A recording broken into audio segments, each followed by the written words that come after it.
시간에 우리가 9장에 얘기하는 것처럼 이제 이맘때 오면 기름을 부어 내 백성 이스라엘을 지도자 삼으라 하는 말씀을 보면서 기름 부음에 대한 얘기를 조금 했어요. 조금.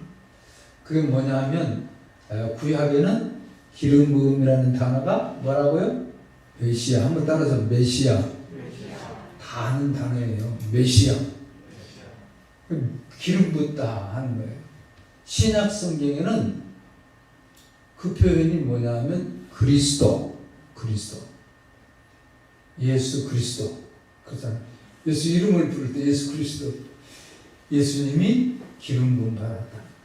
우리를 위해서 이 땅에 오셨어요. 그런 의미를 여러분들이 기억을 하면서 오늘 말씀을 기억하면 되는데, 이 의미 속에 그러면 지금 비공식적으로 사무엘이 사울에게 기름 부은 거예요. 공식적인 국가에서 전체적으로 다 알고 하는 것은 지금 아니고, 지금 사무엘은 하나님께서 부으라고 하니까 기름을 붓는 거예요. 사울은 또 여기에 순종을 해요. 그게 오늘 1절 말씀이죠. 이 의미 속에 몇 가지 의미가 있습니다. 보편적으로 기름을 붓다라는 것은요, 기름을 붓는 것은 스승과 제자, 가르치는 자가 가르침을 받는 자에게 기름을 붓습니다. 가르침을 받는 자가 받습니다. 기름을 이제 붓는 것은 가르치는 자. 또 그가 스승과 제자 그런 관계죠. 또 주종 관계, 주인과 종, 종에게 기름을 붓는다. 그런 의미를 지니고 있습니다. 그러니까 이렇게 가르침을 받는 자, 가르치는 자, 그래서 가르침을 받으면서 종으로 살아야 한다. 오늘 이 성경 말씀 이제 나중에 가면 또 이 설명이 좀 나오기 때문에 길게 하지 않겠습니다. 그리고 이 의미 속에는 기름을 붓는다는 것은 과거의 삶을 단절하고 새로운 삶으로 진입한다. 바울 사도가 좋은 표현을 하죠. 이전 것은 지나갔으니 보라 새 것이 되었도다. 새 것 되는 거예요. 그러니까 우리가 예수 믿어서 성령이 임재한 사람은 옛사람이 있잖아요. 옛사람은 벗어버리고 새 사람이 되는 거예요. 할렐루야. 근본적인 기름 부음이 바로 그런 거죠. 직무적인 측면에서 일할 때에도 사울은 뭐예요? 농사 지었어요. 또 뭐 했어요? 이거 목장했어요. 그래서 암나기도 있고 뭐 여러 가지 있었겠죠. 그러니까 아버지 도와서 여기서 일을 한 거죠. 그런데 지금 이스라엘의 지도자로 뭘 알겠어요? 농사 짓고 있는데 아무것도 몰라요. 그래서 새로운 위치로 전환하는데 먼저 이렇게 임직이 이루어져요. 그래서 그 침례교단 중에는 이런 교단도 있어요. 선, 목사, 안수. 임직을 먼저 해, 목사로. 임직하고 후 교육. 그래서 신학교 공부를 나중에 시키는 데가 있어요. 왜 이런 데 보면 다 먼저 선택되고 세워지고 난 다음에 교육을 했다는 거예요. 새로운 진입이죠. 우리 모두 다 이런 의미를 좀 기억하면서 오늘 말씀을 보면, 구약에는 기름 부은 왕이나 제사장이나 선지자를 세울 때 바로 기름을 부었습니다. 그렇기 때문에 오늘 그런 전통적인 측면에 의해서 또 신약 시대에 와서 예수님께서 사도들을 세웠죠. 제자들을 불러서 또 나중에 70인 제자를 불러서 더 많은 사람들을 일꾼들을 세웠던 그런 것을 이제 기초로 해서 교회 일꾼들을 세우기도 합니다. 그런데 이런 기름을 부었는데 비밀리에 지금 하는 거예요. 비공식적으로 이렇게 기름을 부었는데 그러고 나서 사무엘이 사울에게 얘기하는 거야. 네가 가다가 이런 징조가 나타날 거다. 이런 징조가 나타날 거다. 세 가지 징조가 나타나면 이것이 하나님의 뜻인 줄 확신하라. 그런 거죠. 집으로 이제 2절 말씀 보면은 나오죠. 다 2절 말씀 읽어보겠습니다. 시작. 내가 오늘 나를 떠나가다가 베냐민 경계의 셀사에 있는 나엘의 묘실 곁에서 두 사람을 만나더니 그들이 내게 이르기를 내가 찾으려 갔던 암나기들을 찾으리라. 내 아버지 암나기들을 염려는 놓았으나 너로 말미암아 걱정하여 이르되 내 아들을 위하여 어찌하리요 하더라 할 것이요. 첫 번째 가다가 어디예요?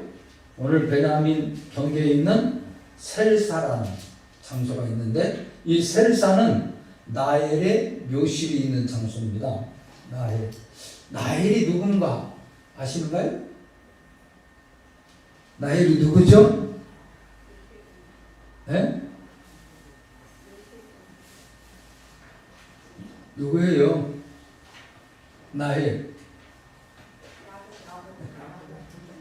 야곱의 부인이에요. 야곱은 부인이 요즘에는 말도 안 되는 소리지만 부인이 몇이에요? 네. 여기 이건 좀 중요하기 때문에 얘기를 좀 해야 됩니다. 여러분들 성경을 한번 찾아보겠습니다. 성경을 창세기 35장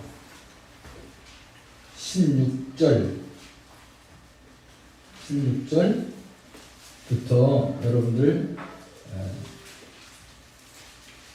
읽겠습니다.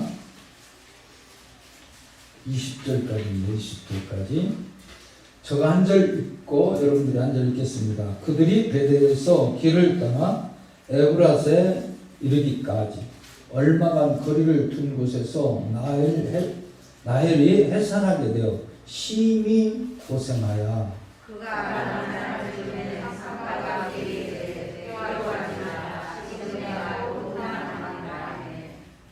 그가 죽게 되어 그의 혼이 떠나려 할 때에 아들의 이름을 베노지라 불렀으나 그의 아버지는 그를 베냐민이라 불렀더라.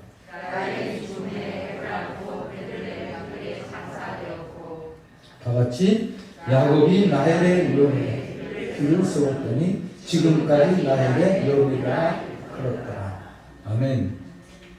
여기 보면 나헬은 원래 야곱이 열심히 정말 나헬을 사랑했어요. 그래서 그러면 너가 7년 동안 열심히 일하면 내가 나헬을 너에게 아내로 주겠다. 그래서 정말로 눈물을 흘리면서 가진 고생을 하면서 열심히 7년 동안 일을 했어요. 그런데 본래를 잘 지내고 하룻밤을 잘 지냈는데 누가 언니 레아가 딱 있는 거예요. 물릴 수도 없고. 야곱이 아마 어땠을까? 이 야곱의 마음에는 누가? 나헬밖에 안 보여요. 그러니까 삼촌이 또 그러면 7년 동안 더 열심히. 그래서 하루같이 일을 했대잖아요. 7년을 하루같이. 그래서 열심히 일해서 다시 나이를 얻어서 결혼했어요. 사랑하는 사람이죠. 그리고 오늘 이제 아이를 낳는 장면을 우리가 읽었습니다. 35장 16절부터 낳는 장면인데, 그래서 그런 아이를 낳고 나일은 죽어요. 죽어가면서 아이를 낳았다 하니까 이름을 뭐라고 했어요? 베노니라. 그래서 베노니. 그러니까 남편은 베노니가 아니라 오늘 우리가 이제 그 지파 중에 한 지파가 된 뭐예요? 베냐민이다. 베냐민이다. 그렇게 불러줍니다. 이 사건에 오늘 지금 네가 지금 기름 붓고 하나님이 부었다. 네가 갈 때에 새 징조가 나타날 거야. 그 중에 하나가 셀사에 있는 나엘의 무덤 구터에서 무덤에서 바로 이런 측면을 얘기하는 겁니다. 두 사람을 만나게 된다. 두 사람. 이 두 사람은요, 증인의 숫자입니다. 성경적인 측면에서 증인의 숫자. 한 명인 증인이 올바른 증인이 될 수가 없어요. 두 명.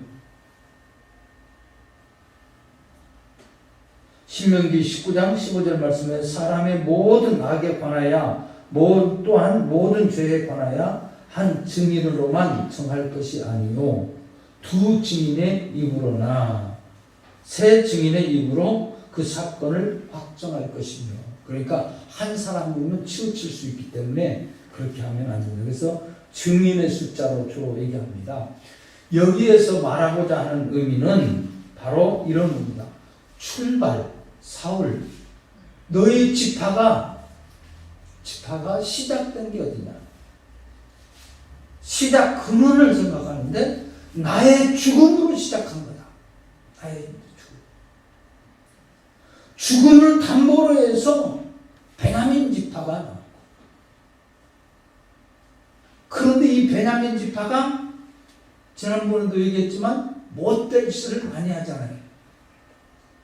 그래서 11지파와 전쟁이 일어나서 나중에는 600명밖에 남지 않는다. 그런 지파예요. 그런데 그 지파에서 왕이 나온다. 사울에게 상기시켜주는 겁니다. 죽음을 담보로 해서.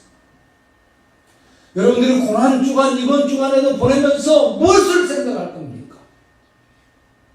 어떤 의미를 갖고 살 겁니까?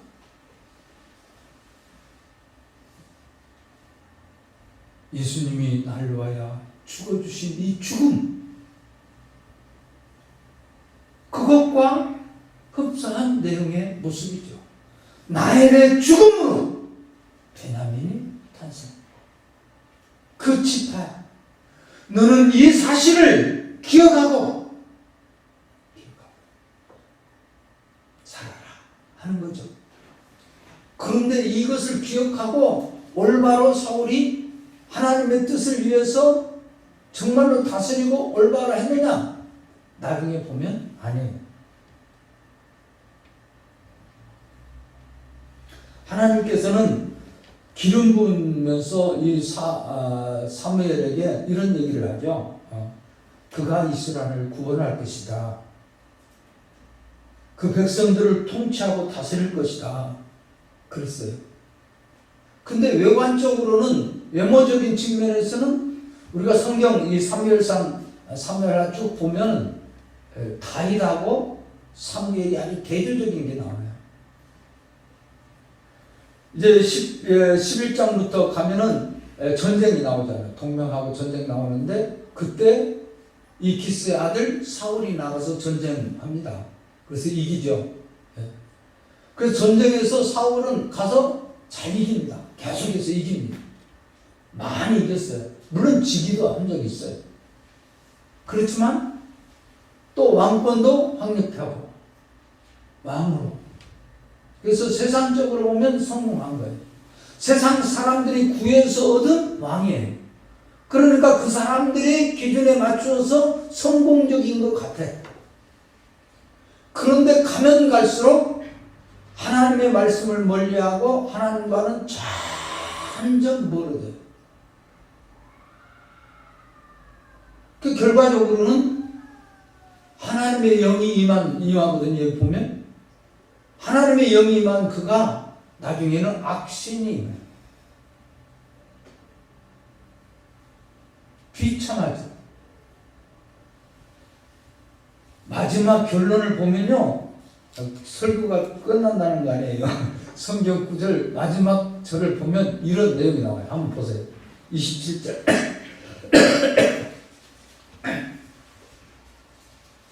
27절 보겠습니다. 다 같이 함께 읽겠습니다.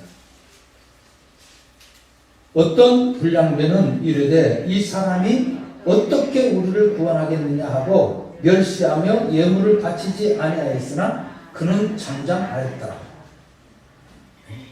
여기 불량배라는 말은요, 가치 없는 뭐 그런, 그러니까 일반 뭐 어떻게 영향력이 있는 사람이 아니고 일반 사람들의 한 사람이라는 걸 알 수 있는데요. 이 말씀에 보면 사울의 추종자들이 나오고 결론적인 부분은 25절부터 27절까지가 바로 그런 거예요. 추종자가 나오고 그 다음에 이렇게 반대자가 나옵니다. 26절에는 수종자들이 나오는데 사울도 기브와 자기 집으로 갈 때에 마음이 하나님께 감동된 유력한 자들과 함께 갔느니라. 그러니까 처음에 이렇게 사울이 변화되어져서 예언도 하고 또 선지자의 무리들과 함께 하나님의 영이 임재해서 역사가 일어나는 그 모습을 보고 감동받은 사람들 따라서 같이 간 거예요. 그래서 이제 공식적으로 이 미스바에서 나중에 투표를 합니다. 투표가 아니라 그 제비 뽑아요. 제비 뽑는데 정말 기가 막히게 그대로 돼요. 그대로. 첫 번째가 바로 이렇게 실사 나헬의 묘에서 두 사람을 만나는 거예요. 그래서 아버지가 암나기는 찾았으니까 걱정하는데 내 아버지가 이제는 염려를 암나기 때문에 놓았는데 너로 말미암아 걱정할 것이다 하는 얘기가 첫 번째, 그 지나가는 사람이 그렇게 얘기할 것이다. 두 사람 만나는데 그 사람 얘기할 것이다. 그 다음에 거기서 조금 더 나가면 3절 말씀입니다. 다볼 상수리나무에 이르면 거기서 하나님을 뵈러 올라가는 베델로 올라가는 세 사람을 만나게 될 것이다. 세 사람. 한 사람은 염소 새끼 셋을 끌고 가고, 한 사람은 떡 세 덩이를 가지고 가고, 한 사람은 포도주 한 가죽 부대를 가진 자들이다. 그들이 내게 문안하고 떡 두 덩이를 내게 주고 너는 그 손으로 그것을 받으리라. 이게 두 번째 징조가 나타난다는 거예요. 두 번째 징조. 세 사람을 만나는데 한 사람은 떡을 갖고, 한 사람은 포도주를 갖고, 한 사람은 염소 새끼 셋을 끌고 가고, 그 세 사람을 만날 것이다. 그런데 떡 두 개를 줄 것이다. 이 떡은 지금 뭐하러 올라간다고 했어요? 베델로 올라간다. 제사로 올라가는 거예요. 진설병이에요. 이건 아무나 못 먹어요. 제사장 먹고 왕만 먹는 거예요. 그럼 나중에 보면 누가 먹어요? 다윗이 먹었어요. 그래서 사울이 화가 난 거예요. 야, 네가 왜 먹어? 네가 뭔데 먹어? 사울은 모르는 거죠. 이미 촛대가 그때 누구에게 옮겨갔어요? 누구에게? 다윗에게 옮겨갔어요. 지금 사울도 모르잖아요. 사람들이 기름 받는데 왕이 됐어요. 이제 하나님께서 사무엘을 통해서 섞었잖아요. 지금 기름 부고 가는 중이야. 근데 그게 세 가지 징조가 올 것이다. 그러면 확실한 걸로 알아라 하는 거예요. 징표를 보여준 거예요. 사인을 보여준 거예요. 그 다음에 세 번째가 오늘 말씀에 보면 이렇게 말합니다. 5절 말씀에 보면 그 후에 내가 하나님의 산에 이르리니 그곳 블레셋 사람들의 영문이 있느니라. 내가 그리로 가서 그 성으로 들어갈 때 선지자의 무리가 산당에서부터 비파와 소고와 저와 수금을 앞세우고 예언하며 내려오는 것을 만날 것이요. 그리고 여기 뭐 하는 사람들? 선지자들 무리. 이 선지자들 무리는 그때 당시만 해도 우리가 봤지만 선견자가 있었지, 이제 선지자라고 부르기 시작한다는 거가 나왔어요. 설명을 다 했으니까. 이 선지자 무리는 바로 사무엘이 성도들을 모아놓고 가르치기 시작해서 시작했던 때로 봅니다. 그래서 대부분 사무엘의 제자들, 무리들. 그래서 앞으로 나라를 위해서 일할 수 있는 일꾼들을 양육하는, 지금으로 말하면 학교와 같은 것이라고 할 수도 있겠죠. 그래서 그 사람들을 만날 것인데, 내게 여호와 영이 크게 임하리니 너도 그들과 함께 예언하고 변하여 새 사람이 되리라. 새 사람이 되리라 그랬어요. 그리고 이제 이 징조가 내게 임하거든 기회를 따라 행하라. 이 징조가 임하면 하나님의 뜻인 줄 알고 행하라. 기회. 오늘 여기에서 우리가 세 가지 징조에서 우리가 나엘의 죽음, 담보레에서 베냐민 지파가 생겼다. 바로 네가 그 씨앗이다. 그런데 베냐민 지파가 하는 것마다 악한 짓을 하고 못된 짓을 하죠. 죄짓는 일 하고. 그런데 하나님께서 그 족속에서 그 사울을 빼내서 선택하는 모습. 그게 이제 9절부터 징조가 다 응하니라 그랬죠. 징조가 다 응하니라. 이 말은 그대로 다 되었다는 말이에요.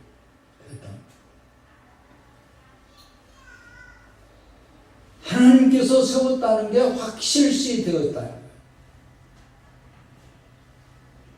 그리고 여기 세 가지 중요한 것을 우리가 생각해 봐야 됩니다. 첫째로는 뭐 같냐? 새 사람이 되라. 새 사람이 되라. 오늘 9절 말씀에 그가 사무엘을 떠나려고 몸을 돌이킬 때 하나님이 새 마음을 주셨고, 새 마음을 주셨어요. 새 사람이 됐어요. 새 사람. 6절 말씀에 내가 변하여 새 사람이 되리라. 새 사람이 되리라. 과거에 농부였고 보잘것없이 이렇게 생활하는 사실상 유력한 자라고 그랬고, 그러니까 그렇게 보잘것없고 그런 건 아니에요. 일반 사회적인 측면에서 성공적인 가정이고 부유한 가정이고 그렇죠. 그런데 삶의 전환이 완전하게 이루어지는 거죠. 왕이 된다. 그런데 어떻게 했냐? 너는 기회를 따라 행하라. 기회를 따라 행하라는 것은 바로 하나님의 때를 찾아서 행하라. 아무 때나 그냥 막 천방지축으로 나서지 말고 하나님의 때를 기회를 따라 행하라. 그래서 우리 전도서에도 보면 때를 따라 하나님께서 행하십니다. 하나님 때를 따라 공급하시고 때를 따라 우리에게 일하게 하세요. 오늘 저와 여러분들 모두가 이 말씀을 한번 깊이 좀 생각해 보면서 살았으면 좋겠어요. 여러분들도 그냥 내 생각대로 그냥 그때그때 하지 말고 하나님의 때를 기다려라. 오늘 말씀에 보면 이제 그를 때를 따라 행하라 그렇게 얘기하고, 그러면 하나님이 너와 어떻게 한다? 함께 하시느니라. 아멘. 아멘. 그러니까 하나님의 때를 찾아서 이렇게 하면은 하나님께서 우리가 복음 전할 때에도 예수님께서 마지막 승천하시기 직전에 얘기하신 말씀 그렇잖아요. 가서 제자를 삼아. 그리고 세례를 주라. 가르쳐 지켜 행하리라. 내가 세상 끝날까지 너희와 함께 가리라. 할렐루야. 우리 하나님이 육신의 옷을 입고 이 땅에 오신 목적이 뭐예요? 우리와 함께 하고 있어요. 임마누엘. 할렐루야. 할렐루야. 자, 그 다음에 길걸로 내려가다가 내가 내게 가서 내 행할 것을 가르칠 때까지 7일 동안 기다려라. 그러니까 사무엘이요, 계속해서 어떻게 하겠다는 거냐? 무엇을 어떻게 할지 가르치겠다는 거예요. 스승이. 아까 처음에 기름 부음을 받을 때 의미적인 측면을 설명할 때 가르치는 자와 가르침을 받는 자. 하나님의 뜻을 분별하도록 늘. 그런데 사울은 가면 갈수록 이렇게 세상적으로 성공하고 승리하는 것 같은데 하나님과는 점점 멀어져요. 그런 반면에 다윗은 가진풍파를 당하고 어려움을 당하고 수모를 당하고 죽을 고비를 하고 사울로부터도 그렇죠. 아들까지 반역해서 그렇죠. 그러면서 가면 갈수록 하나님과 가까워져요. 하나님과 가까워져요. 하나님은 나의 반석이십니다. 나의 구원자이십니다. 나의 의뢰가 되시는 분입니다. 나의 방패십니다. 전적으로 하나님만 의지하는 사람으로 바뀌게 돼요. 이게 달라요. 그래서 40년 동안 기스의 아들 사울을 사용하다가 버리고 누구를? 다윗이 내 마음에 합한 사람. 이새의 아들 다윗을 만나니 내 마음에 그렇게 되는 거예요. 여러분들, 우리는 뭘 알아서 하나님께서 아는 사람, 똑똑한 사람, 잘난 사람이 아니라 하나님께서 뽑아서 일을 맡기십니다. 맡으면 일을 하도록 만들어가는 거예요. 할렐루야. 할렐루야. 그러니까 우리가 처음부터 잘하는 사람 없어요. 어린 아이가 응하고 태어나서부터 뛰고 엄마 그러나요? 마찬가지예요. 우리 대부분 그래요. 뭘 좀 이제 하자고 하면 아이고 난 뭐야 안 돼요. 자격도 없고 뭣도 안 되고 다들 그렇게 얘기하는.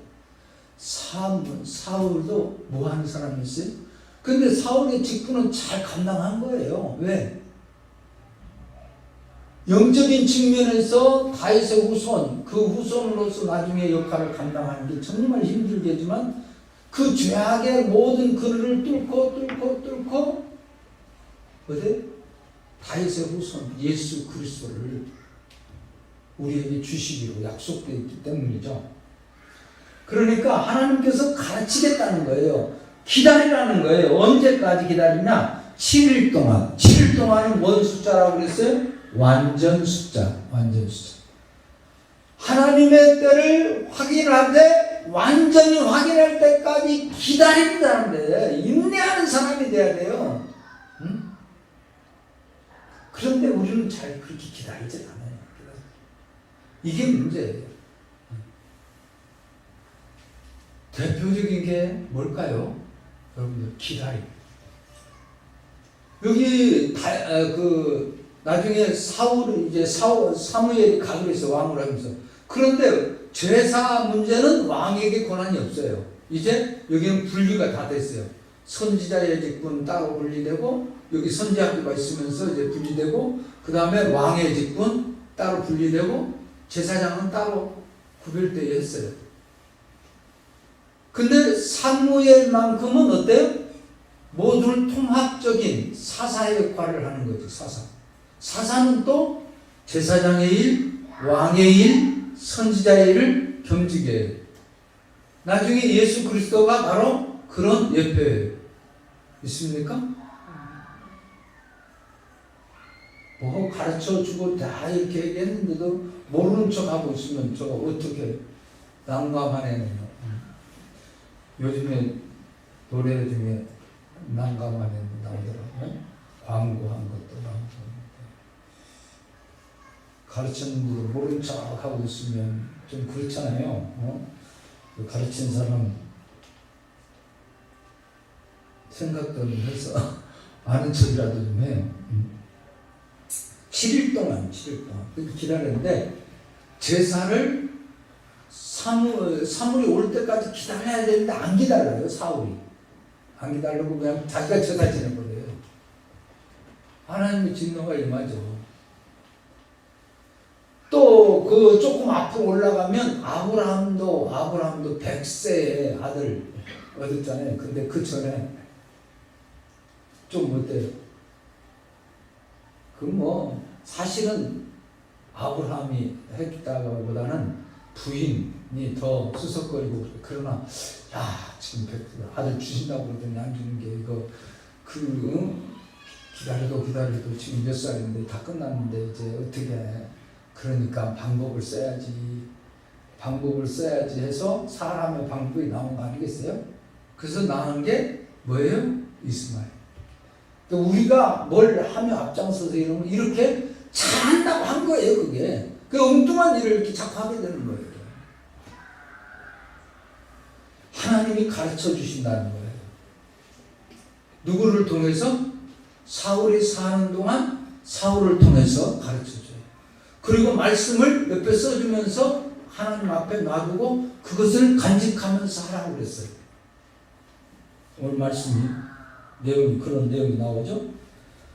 그래서 사울이, 하나님의 영이 사울에게 크게 임함으로 그가 그들 중에서 예언하니, 전에 사울이 알았던 모든 사람들이 사울의 손자들과 함께 예언함을 보고 서로 이르되 기스의 아들에게 무슨 일이 있었느냐? 사울도 선지자들 중에 있느냐 하고, 그곳 어떤 사람은 말하여 이르되 그들의 아버지가 누구냐 한지라. 그러므로 속담이 되어 이르되 사울도 선지자들 중에 있느냐. 하나님의 놀라운 역사, 하나님의 영이 임했어요.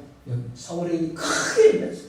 예언도 하고 바로 하나님의 증표를 확실하게 보여준 거죠. 그리고 난 다음에 사울에게 확신을 심어줬잖아요. 너는 하나님이 기름 부었어. 왕이야. 근데 어디로 가요? 집으로 갔어요. 그리고 사무엘이 이제 모으라고 합니다. 어디에 모으라고? 어디에 모이라고? 10절 한번 봅시다. 어디에 모이라고 합니다. 나와요. 자, 시작. 사무엘이 백성을 미스바로 불러 여호와 앞에 모으고. 미스바가 어떤 장소입니까? 미스바가 처음에는 잘못된, 거기서 전쟁하러 갈 때 법궤를 빼앗기고 뭐 하는 그런 장면이 나오잖아요. 그때도 이 에벤에셀이 나오죠. 이 미스바에서 에벤에셀, 하나님 여기까지 도우셨다. 하나님 앞에 전쟁하고 이겨서 그렇잖아요. 불러셨다. 어지럽게 하셨어요. 근데 여기서 뭐 했기 때문에 하나님께서 역사해 주셨어요? 제가 시내산의 언약을 얘기했어요. 여호수아 24장에 그곳에 모여서 세겜에 모여서 언약을 갱신했어요. 지금 언약을 다 잊어버리고 우상 숭배하고 제멋대로 살아가고 하나님의 말씀을 멀리하고 있는 저들에게 미스바에서 각성하서 말씀을 언약 백성이다. 다시 상기시켜서 지금 회개했던 그 장소예요. 말씀의 언약이 회복되었던 그 장소예요. 조금 아이러니한 모습이 있죠. 그 회개하고 하나님의 언약이 회복된 그 장소에 지금 이스라엘 백성, 언약 백성들이 하나님을 버리고 자기네들이 요구하는 왕을 세웠다. 왕. 그것을 공식적으로 하기 위해서 이 미스바에 모이는 거예요. 미스바에.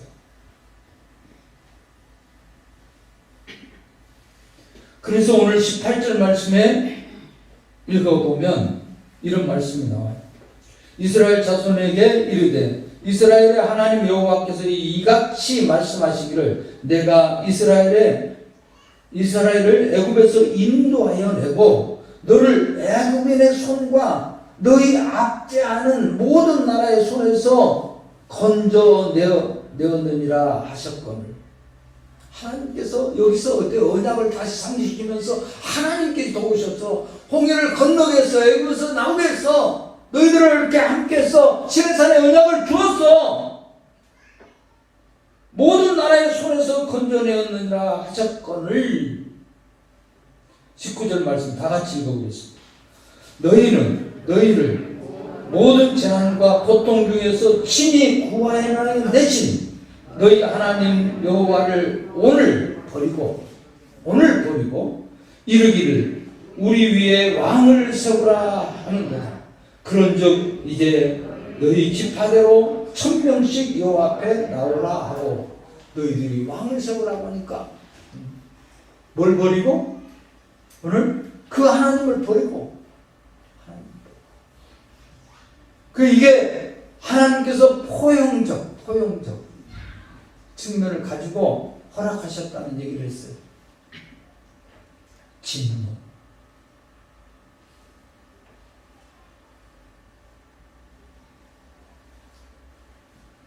그래서 왕을 세우는 거예요. 친히 왕을 세워라. 그래서 1000명씩 다 모여 지파별로 모입니다. 이제 그 다음에 그래서 20절 말씀 이하에 보면 오늘 모든 지파를 가까이 오게 했더니 베냐민 지파가 뽑혔고, 베냐민 지파를 가족별로 뽑았는데 마드리의 가족이 뽑혔고, 마드리의 가족 중에서 기스의 아들 사울이 뽑혔으나 그를 찾지 못한지라. 그 사울이 안 보여요. 그런데 어디에 보면요, 이 진보다리 22절에 보면 진보다리 사이에 숨어 있었어요. 그 달려가서 데려오고, 그 백성 중에 다른 사람보다 어깨 위만큼 더 컸더라고요. 목 하나 이만큼 더 높은 거예요. 그 사람들이 보암직도 하고 보기 좋은 그런 멋진 사람, 세상 사람들이 원하는 왕을 세운 거예요. 그러나 그걸로 어때요? 결론적으로 27절에 얘기했던 어떤 사람이 얘기한 것, 어떤 불량배가 얘기한 것처럼 이 사람이 어떻게 우리를 구원하겠느냐 하고 멸시하며 예물을 바치지 아니하였으나 그는 잠잠하였다. 결과적으로는 이 예언이 맞는 거예요. 사울은 나중에 구원 못해요. 실패하잖아요. 궁극적인 구원은 첫 아담과 같은 사울은 실패하고, 그 다음 다윗은 그렇게 그 후손을 이 죄악된 세상 사람들이 요구하는 그 세상을 다 뚫고 지나서 예수 그리스도를 통해서 참 다스리는 자, 우리의 진정한 왕으로 오시는 것을 말씀해 주고 있습니다. 의미를 잘 깨닫고 사울을 기름 부었다. 처음에는 비공식적인 측면이었지만 공식적으로 국민 앞에 제비 뽑아서 나타나요. 그래서 사울이 공식적으로 왕이 된 거예요. 그리고 임시 정부 같은 게 어디로? 기스의 집, 사울의 집으로 가서 거기서 추종하는 사람들하고 세워지죠. 그러나 반대하는 사람들도 있었어요. 오늘 그러나 하나님께서는 징조를 보여주면서 네가 왕이 됐으니까 이렇게 해야 된다 하는 것을, 새 사람이 되라. 새 사람이 되라.